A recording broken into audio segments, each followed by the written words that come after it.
Hello दोस्तों। आज का हमारा टॉपिक है बायोलॉजी।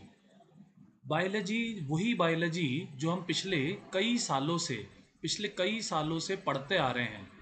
पर अगर मैं सच पूछूं तो मुझे बताइए, क्या आज तक ये सब्जेक्ट बायोलॉजी आपको समझ आया है? आप में से कईयों का जवाब होगा नहीं। तो इसीलिए मैंने ये यूट्यूब चैनल स्टार्ट करा है, ज्ञान अध्ययन अकेडमी, जिसमें हम कहते हैं पढ़ बहुत लिए अब समझ भी लेते हैं। तो बायोलॉजी को समझने के लिए सबसे पहले बच्चों यानी दोस्तों हमें समझना होगा साइंस। जब मेरे दोस्तों आप साइंस को समझ लेंगे तो आपको बायोलॉजी जो है बड़े अच्छे से समझ में आ जाएगा। इसी के अलावा इसी के अलावा साइंस की अगर मैं बात करूं तो इसमें अगर हम बात करें तो दोस्तों हम बचपन से रट्टे में एक डायलॉग कहते आ रहे हैं कि जो साइंस है ये जो है एक शब्द लैटिन शब्द है। ये जो साइंस है ये जो है एक लैटिन शब्द है। अब यहीं से हमारा एक कन्फ्यूजन और चालू हो जाता है कि हमें आज तक बायोलॉजी क्या है समझ नहीं आया, हमें आज तक साइंस क्या है समझ में नहीं आया। और उसके ऊपर से कहा जाता है कि साइंस एक लैटिन भाषा से निकला हुआ शब्द है, तो हमें तो ये लैटिन ही समझ नहीं आया। तो हमें आज तक बायोलॉजी इसलिए समझ नहीं आया क्योंकि हमें बायोलॉजी जिससे निकला है साइंस उसका मतलब नहीं मालूम। और साइंस हमें इसलिए समझ नहीं आया कि वो जिससे निकला है लैटिन, हमें उसका मतलब नहीं मालूम। तो हमें सबसे पहले क्या समझना होगा? लैटिन। तो आइए समझते हैं लैटिन को। अब लैटिन क्या है समझेगा, ये एक मुर्दों की भाषा है। लैटिन क्या है समझेगा, ये एक मुर्दों की भाषा है। अब आप में से कई लोग सोच रहे होंगे सर आप तो कह रहे थे कि आप समझाओगे, हमें तो लग रहा है आप हमें उलझा रहे हो। तो आइए अब समझते हैं। भाई आज से कई साल पहले, 2-2.5 हजार साल पहले एक भाषा बोली जाती थी लैटिन, जो बहुत ही ज़्यादा मशहूर भाषा थी।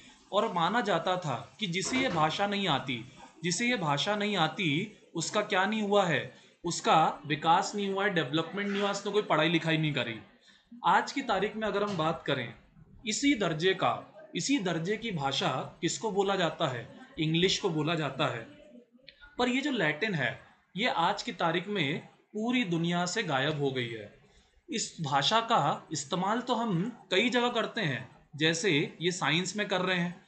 पर इस भाषा को बोलने वाला कोई भी व्यक्ति जीवित नहीं है। इसीलिए इसे क्या कहा जाता है? मुर्दों की भाषा।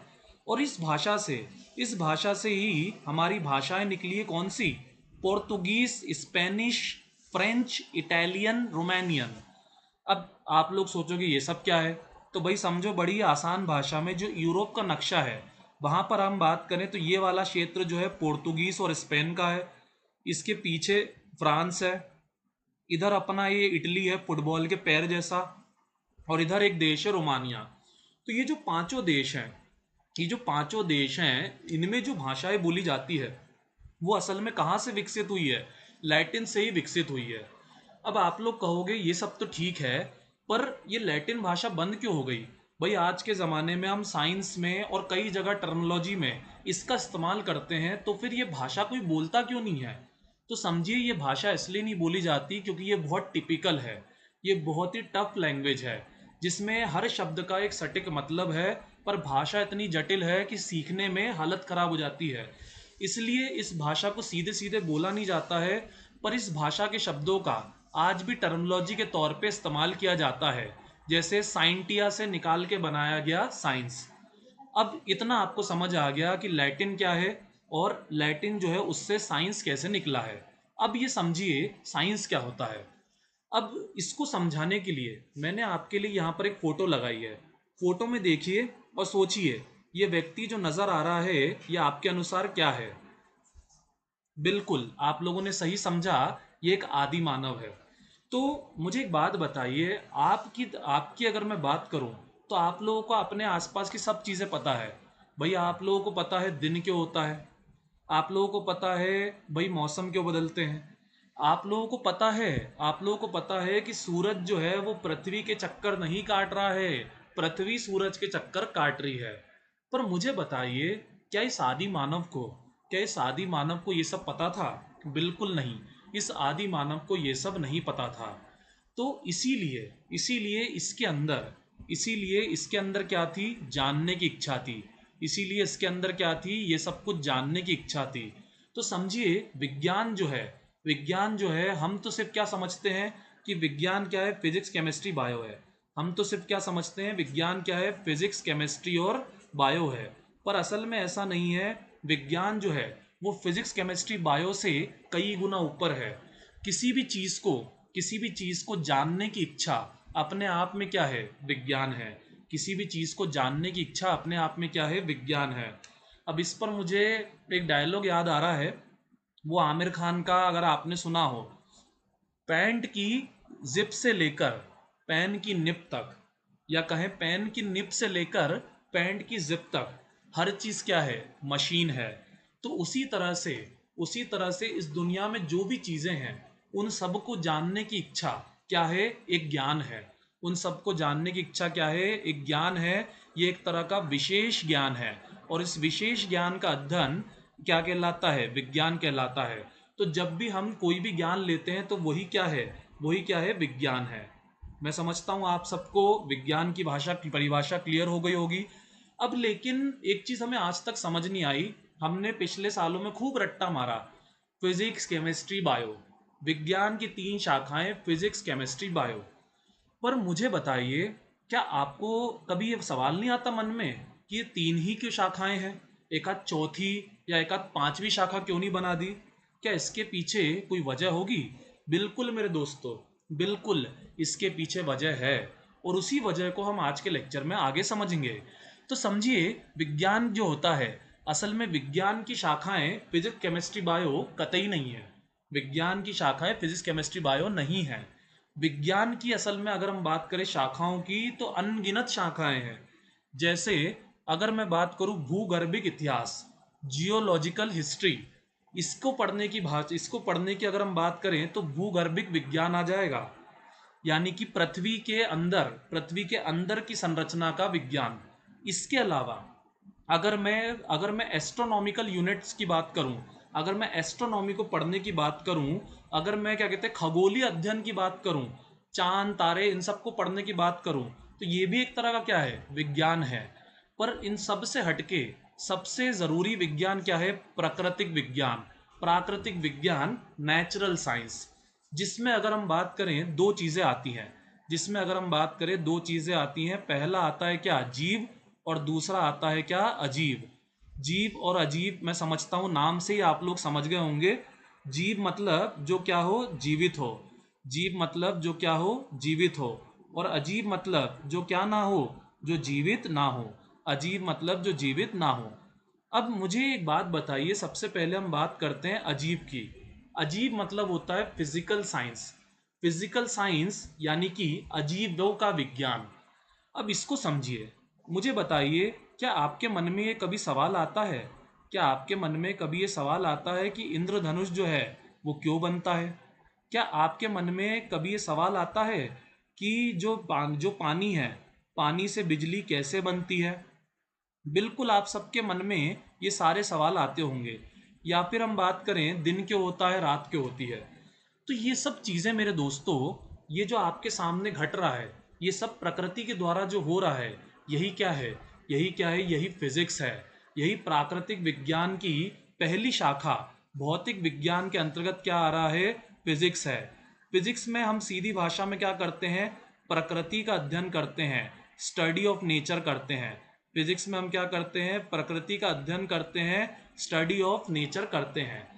इसके अलावा फिर आप लोगों के मन में आता होगा कि यार सर, प्रकृति में तो सब कुछ आ गया, अब तो किसी चीज़ की ज़रूरत ही नहीं है। पर मेरे दोस्तों, मुझे एक बात बताओ भाई, मेरे अगर बात करूँ इस कमरे की, तो मुझे उजाला दिख रहा है, मुझे सूरज दिख रहा है, मुझे इंद्रधनुष दिख रहा है, उसी तरह से मुझे एक कॉपी भी दिख रही है। पर मुझे बताइए, क्या इस कॉपी के अंदर ऐसा कुछ है जो मुझे नहीं दिख रहा है? या पानी के अंदर ऐसा कुछ है जो मुझे नहीं दिख रहा है? बिल्कुल है। पानी के अंदर या कॉपी के अंदर ऐसी एक चीज़ है जो हमें नहीं दिख रही है, जिसको हम कहते हैं क्या, अणु। तो जब पदार्थ में मैटर में अणु यानी कि एटम्स, जब पदार्थ में यानी कि मैटर में अणु यानी एटम्स का अध्ययन किया जाता है, तो उसको क्या कहा जाता है, केमिस्ट्री कहा जाता है, रसायन विज्ञान कहा जाता है। जिसमें प्रकृति का नहीं, प्रकृति के पदार्थों का क्या किया जाता है, अध्ययन किया जाता है। अब मुझे बताइए, क्या सूरज जीवित है? क्या ये कॉपी जीवित है? बिल्कुल नहीं। इसीलिए फिजिक्स और केमिस्ट्री दोनों क्या है? अजीब विज्ञान है, जिसमें जीवन बिल्कुल भी नहीं है। इसी तरह से साइंस की, प्राकृतिक विज्ञान की दूसरी शाखा क्या होती है दोस्तों? होती है जीव विज्ञान। अब इसमें मैंने देखा है लोग अक्सर परेशान रहते हैं कि जूलॉजी किसने बनाई, बॉटनी किसने बनाई, और ये चीज़ें आप लोगों को समझ नहीं आती है। और यही एग्जाम में पूछते हैं कि बॉटनी के जनक कौन है, जूलॉजी के जनक कौन है। तो इसको समझने के लिए भी मैं एक कहानी लाया हूँ मेरे दोस्तों। भाई, प्राचीन समय में ग्रीस में एक महान दार्शनिक फिलोसोफर हुआ करते थे। प्राचीन समय में ग्रीस में एक महान दार्शनिक फिलोसोफर हुआ करते थे, जिनका नाम है प्लेटो। प्लेटो जो है अपने समय के सबसे माने हुए ज्ञानी व्यक्ति थे। और इनकी अगर मैं बात करूं, इनके दो शिष्य थे। एक का नाम था अरस्तु, दूसरे का नाम था थियोफ्रास्टस। एक का नाम था अरस्तु, दूसरे का नाम था थियोफ्रास्टस। प्लेटो की खुद की एक इंस्टीट्यूट थी, जिसको वो अकेडमी कहते थे। और प्लेटो के इंस्टीट्यूट अकेडमी का मस्तिष्क अरिस्टोटल यानी अरस्तु को कहा जाता था। ऐसा क्यों कहा जाता था मेरे दोस्तों? क्योंकि प्लेटो जो है, उनकी बातों पर जो सबसे ज़्यादा चर्चा कर पाते थे और जो समझ पाते थे, वो अरिस्टोटल थे। अरिस्टोटल की बात करें तो उनके बारे में कहा जाता है कि उन्हें अपने समय का सारा ज्ञान था। तो इतने ज्ञानी व्यक्ति ने क्या बताया कि इस दुनिया को हम दो तरीके से जी सकते हैं। इस दुनिया को दो तरीके से हम समझ सकते हैं, पहला जानवर और दूसरे पौधे। अरस्तु के अनुसार जीवित लोगों का वर्गीकरण दो चीजों में होता है, पहला जानवर और दूसरा पौधे यानी कि पादप। जिसमें अगर मैं बात करूं, जानवर भी तीन प्रकार के होते हैं। पहले जो धरती पर रहते हैं जैसे हम, दूसरे जो पानी में रहते हैं जैसे मछलियाँ, तीसरे जो हवा में रहते हैं जैसे पक्षी। और पौधे जो हैं वो भी कैसे होते हैं? छोटे, बड़े, और इसके अलावा बहुत छोटे। बहुत बड़े जैसे कि पेड़, बहुत छोटे जैसे कि छोटे छोटी सी घास की झाड़ियाँ। तो ये अरस्तु थे। अब आप कहोगे ये तो सर बहुत आसान सी बात है, हम सबको पता है। पर एक बात समझिए, जो बात आपको आज पता है वही बात अरस्तु ने 2500 साल पहले बता दी थी। इसके अलावा इनके पिताजी जो है वो राजशाही चिकित्सक थे, जिसके कारण इनका बायोलॉजी में बड़ा मन लगता था। अब बायोलॉजी में इनका मन बड़ा लगता था, तो ये बायोलॉजी में जीवों को समझना चाहते थे। और जीवों को समझने के लिए ये क्या करते थे? ये जीवों को बीच से काट फाड़ देते थे। और इसीलिए इसीलिए इनको क्या कहा गया? इन्हें जंतु विज्ञान का जनक कहा गया। अब जंतु विज्ञान का जनक इन्हें क्यों कहा जाता है, जरा समझिएगा। भाई, सबसे पहले माना यह जाता था कि विज्ञान एक सब्जेक्ट है, उसके अंदर कुछ नहीं आता। विज्ञान एक सब्जेक्ट है, उसके अंदर कोई सब्जेक्ट नहीं है। पर जब समय समय पर अलग अलग वैज्ञानिक आए, अलग अलग ज्ञानी लोग आए, तो समझ में आया कि भाई ये तो इतने गहरे हैं, विज्ञान इतना गहरा है कि उसको समझने के लिए अलग अलग सब्जेक्टों में बांटना जरूरी है। तो विज्ञान में से एक अलग शाखा जीव विज्ञान निकालने का श्रेय किसको जाता है? अरस्तु को जाता है। और क्यों जाता है? क्योंकि इन्होंने 500 के लगभग जानवरों की प्रजातियों का अध्ययन करा था, और एनिमेलिया करके एक किताब भी लिखी थी। अब सारा का सारा क्रेडिट तो आप देख रहे हैं अरस्तु लेगा मेरी कहानी में, तो बेचारे थियोफ्रेस्टस का क्या होगा? इनको भी तो कुछ करना है। तो इन्होंने कहा प्लेटो के अकेडमी के मस्तिष्क बन गए अरस्तु। जानवर पौधों में वर्गीकरण कर दिया अरस्तु ने। जानवरों की पूरी चीरफाड़ कर ली किसने? अरस्तु ने। अब मैं भी तो कुछ करूं। तो इन्होंने तय किया कि मैं किसकी चीरफाड़ करूंगा? पौधों की। तो इन्होंने 500 के लगभग क्या करा? पौधों की चीरफाड़ करी। इसलिए इन्हें क्या कहा जाता है? वनस्पति विज्ञान का पिता। इसीलिए इन्हें क्या कहा जाता है? वनस्पति विज्ञान यानी कि बॉटनी का पिता। तो मुझे लगता है आपको अच्छे से समझ में आ गया होगा और पूरा याद भी हो गया होगा। तो बच्चों, आज का लेक्चर यहीं तक।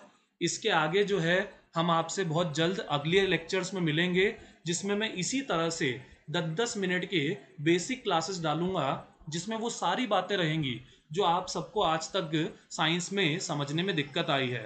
तो अगर आपको ये लेक्चर पसंद आया हो तो इसको लाइक करें, शेयर करें, और वो जो सब्सक्राइब है उसको बटन को दबाएं। और इसके अलावा आप चाहते हो कि आपको मेरे आने वाले सारे लेक्चर की जानकारी अपने आप मिल जाए, तो वो जो घंटी है उस घंटी को भी बजाएं, टन। आज के समाचार यहीं समाप्त होते हैं।